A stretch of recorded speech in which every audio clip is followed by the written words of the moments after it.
them. So, Alex, I'm going to start things off with you. Who are two rookies that you've enjoyed what you've seen so far in the NBA? So I'm gonna steal everyone's, and I'm gonna say Victor, because obviously Thank you. he's must-watch TV at the moment. So I'm not gonna speak on that a lot. But I've been watching a lot of OKC with Chet, just to see kind of how he's moving, how he's defending, how he's kind of fitting into that system. So those are probably my two. Sorry, I'm gonna say three. I'm gonna say Scoot, also from Portland. He's not, and I don't want to say he's adjusting, right? This is a grown man's league, That's a right? nice way to put it. And so it's just, I think it's just, he needs time to figure it out. I hope. But I'm not going to say he's a flop. Yeah. So I'm going to say, give us some time. So, Jaevon, do you have two rookies that you want to talk about? Yeah. I just wanted to go off of what Alex was talking about earlier about Chet Holmgren. He had 20-49. In the absence of Shai Gilgeous-Alexander, which the Warriors only won by 2 points. So it's kind of saying a lot about OKC and how good they actually can be. One of my rookies, I kind of talked about him a little bit earlier in the podcast, Ausar Thompson. I think he's just been a guy. I think a lot of people, a lot of draft boards were kind of saying that Amen was the better rookie, or the better twin that is them coming out of the OTE league pretty much. But Ausar, I think he's been playing well. He's averaging 11, 9, and 4, which is crazy. Kind of sprinkle a couple of blocks. He's almost averaging 2 blocks a game, which is nuts. He's just been a guy that we were like, okay, what is he going to be on this team with a guy and Cade coming in and Jaden Ivey already? And he was kind of figured as a guy who can, handle the ball, but he's more of a wing. I think he's like, what, 6'6"? 6'7". Yeah, he's 6'7", so he's going to be a guy in the wing that can handle the ball, get to the basket, a slasher. I feel like if he shoots the ball a little bit better, he'll be three-pointers. He's not really taking that many threes, so I feel like if he, he's just really, trying to mesh. Like I feel like a lot of these rookies are just trying to just fit into this, system, whatever system that they're in. And I feel like Ausar has kind of been those guys. That's not a Chet Holmgren or Victor Wembanyama, kind of just, who's been sticking out. Another guy I kind of wanted to talk about was Keontae George for the Utah Jazz. Not Keontae is. I think he's coming off of the bench, so he wasn't really. He was picked in the second round, if I'm not mistaken. I could be wrong. First round. No, Keontae went lottery. Oh, Keontae did definitely go with lottery. So I feel like he is a guy that can definitely work. He was a guy coming out of high school as one of the number one players in the country.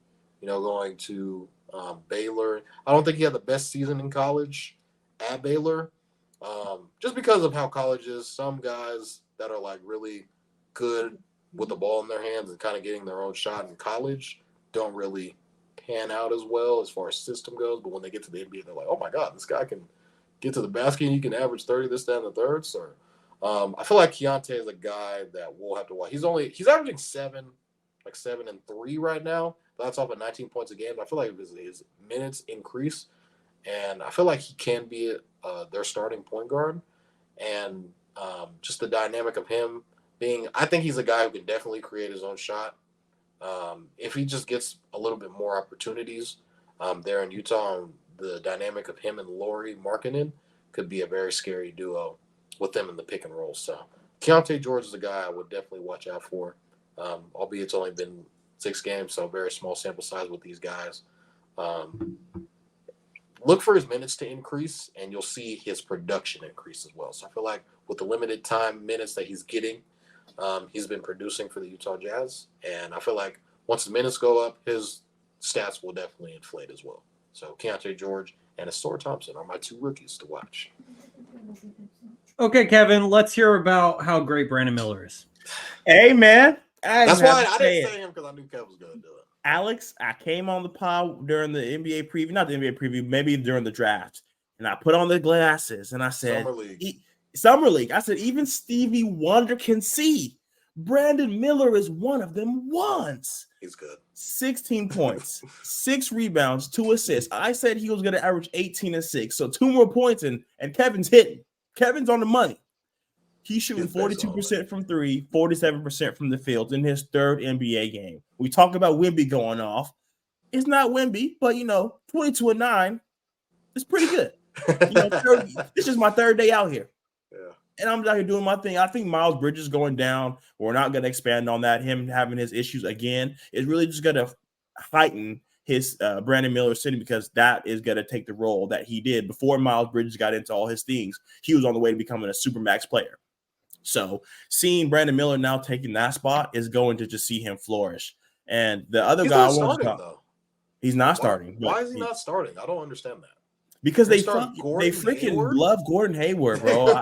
I cannot wait for the Hornets to just say, Rozier and Hayward, pack your bags. Like, we're just going to let the young guys Rozier's a bucket.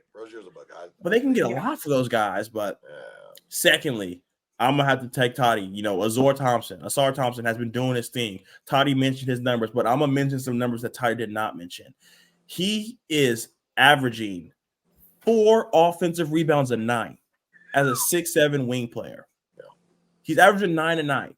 He's had 3 out of his 5 games, 3 of them have had 10+ rebounds, and the other 2 finished with 7+. Mm-hmm. So this guy is all over the place. We know that he's going to come in here. He's going to be a defender, like Toddy said, to play around Jaden Ivey, Cade Cunningham. They already have all this motion going on, so just plug and play him in there. He's guarding the best player every night as a rookie. You don't see many rookies wanting to step up at 18, 19 years old and saying, I'm going to take the number 1 guy. So those are the 2 rookies that have been spectacular to watch, besides, of course, the Victors, the Chets, and the Scoots. I wanted to make sure that I kind of dove into some other rookies that aren't getting so much love.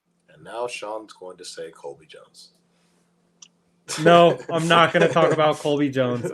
So first guy I wanted to mention has already been mentioned, but I wanted to mention one stat that I thought was pretty cool, and that's for Chet Holmgren, who is the first player in NBA history to register 13+ 3-pointers and 13+ blocks over the first 6 games of their career. So it's pretty good. Chet is just it is pretty good, and Chet is just showing why he was picked as high as he was, and why some people have picked him to win Rookie of the Year over a Victor Wembanyama.